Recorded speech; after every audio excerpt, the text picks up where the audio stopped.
Picture a divided city at the heart of a divided world. Berlin, in 1948, became the epicenter of the Cold War's first major crisis, the Berlin Blockade. This was a standoff between the Western Allies and the Soviet Union, a conflict that would come to symbolize the tensions that defined the Cold War. But how did it all come to this? And what did the blockade and the subsequent Berlin Airlift mean for the future of Europe?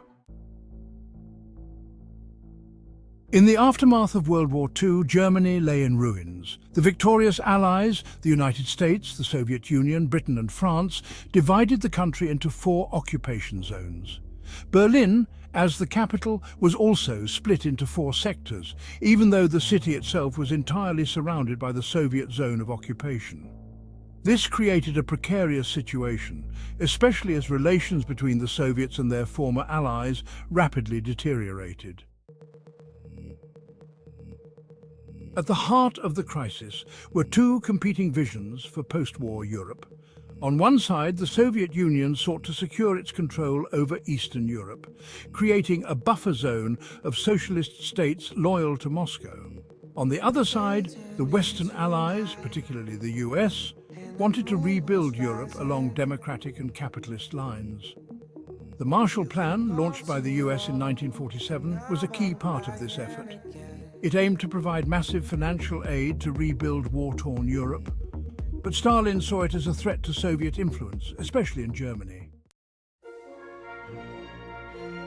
Tensions came to a head in 1948 when the Western Allies introduced a new currency, the Deutsche Mark, in their occupation zones, including West Berlin.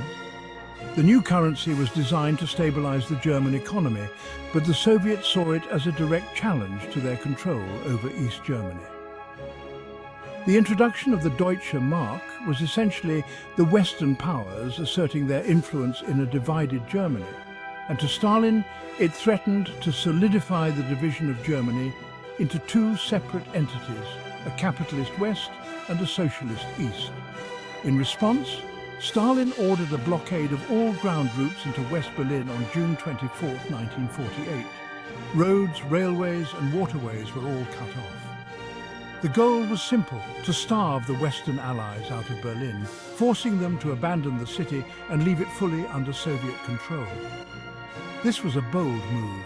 Stalin believed that the Western powers, especially the US, wouldn't risk a confrontation and would simply back down. Berlin, however, was no ordinary city. It was a symbol of freedom for the West and a critical piece in the geopolitical chessboard of the Cold War. To leave West Berlin to the Soviets was unthinkable. The question now was how to respond.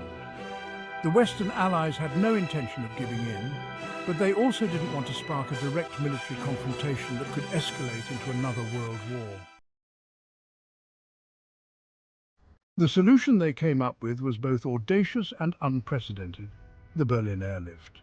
Instead of fighting their way through the blockade, the Allies would fly supplies into West Berlin. This was an enormous logistical challenge. West Berlin had a population of around 2.5 million people, and they would need food, coal, medicine and other essential supplies to survive. The Berlin Airlift began on June 26, 1948, just 2 days after the blockade was imposed. At first, the operation seemed like a gamble. Could the Western Allies really sustain a city the size of Berlin purely by air? The early days were rough. Only a few hundred tons of supplies were delivered each day, far short of what was needed. But soon, the airlift grew into a massive operation. American and British planes, flying round the clock, began delivering up to 8,000 tons of supplies a day. By the height of the airlift, a plane was landing in West Berlin every 45 seconds. The airlift became a symbol of Cold War resilience. The people of West Berlin, trapped in an island of democracy within a sea of Soviet control, endured the blockade with the knowledge that the West had not abandoned them. Children in Berlin would stand on rooftops, waving at the planes as they arrived, while pilots became local heroes. The most famous of these was US pilot Gail Halvorsen, who became known as the Candy Bomber after he began dropping sweets to the children of Berlin from his plane. The Soviets, for their part, tried to interfere with the airlift. They harassed the planes, flying dangerously close to Allied aircraft in an attempt to intimidate the pilots. But they never escalated to outright violence, perhaps realizing that a direct attack could lead to open conflict. In the end, the Soviet strategy of intimidation failed. The Western Allies had called Stalin's bluff, and the airlift continued uninterrupted. On May 12, 1949, after nearly 11 months, the Soviets finally lifted the blockade. Stalin's attempt to force the Western Allies out of Berlin had failed spectacularly. Not only did the Western Allies remain in West Berlin, but the airlift itself had become a powerful symbol of their commitment to the city and to the broader fight against Soviet expansion.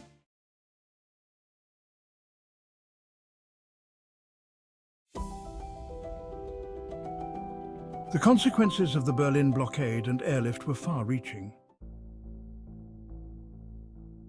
For one, it solidified the division of Germany. In May 1949, just days after the blockade was lifted, the Western Allies established the Federal Republic of Germany, or West Germany, a democratic state aligned with the West.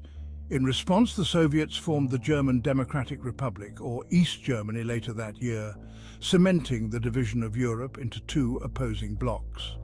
Berlin too remained divided, a symbol of the broader Cold War conflict that would play out over the next 4 decades. The blockade also hastened the formation of NATO, the North Atlantic Treaty Organization. The Western Allies recognized that they needed a formal military alliance to defend against Soviet aggression, and in April 1949, NATO was born. This alliance would go on to play a crucial role in the Cold War, providing a united front against the Soviet Union. The Berlin blockade and airlift also set the tone for future Cold War confrontations. It demonstrated that the West could stand up to Soviet pressure without resorting to direct military conflict. This idea of limited confrontation, where both sides avoided all-out war while still trying to outmaneuver each other, would become a hallmark of the Cold War.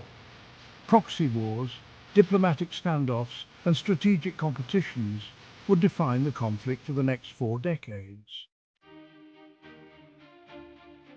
But perhaps most importantly, the Berlin airlift was a victory of perseverance. It showed that even in the face of seemingly insurmountable odds, the Western Allies were willing to stand their ground.